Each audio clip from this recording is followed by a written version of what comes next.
mùi a long sudu ki ring long ji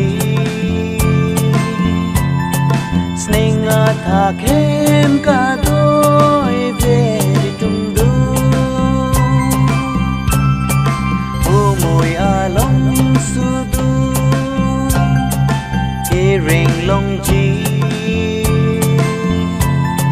sning a tha khem ka doi ve tum du ti du dim kali pir thei ke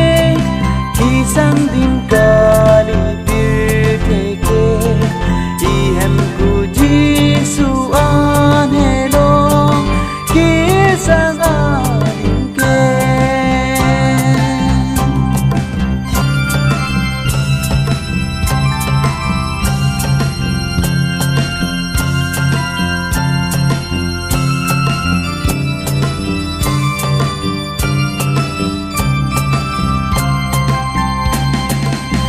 mùi a long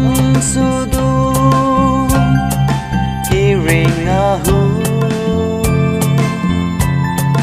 a jo bir po ka te ang klang po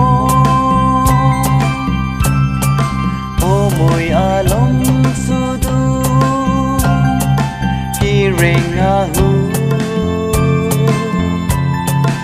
a jo bir po ka te lang po ti do dim kali pir thei ke ti sang dim kali pir thei ke i hem ku jisu an hello ki sang an ke o mùi a long sudu ki kroya tum hem pu i tum nang in tum thu po o mùi a long sudu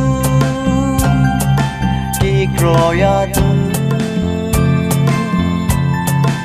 i hem pu i tum nang in tum thu po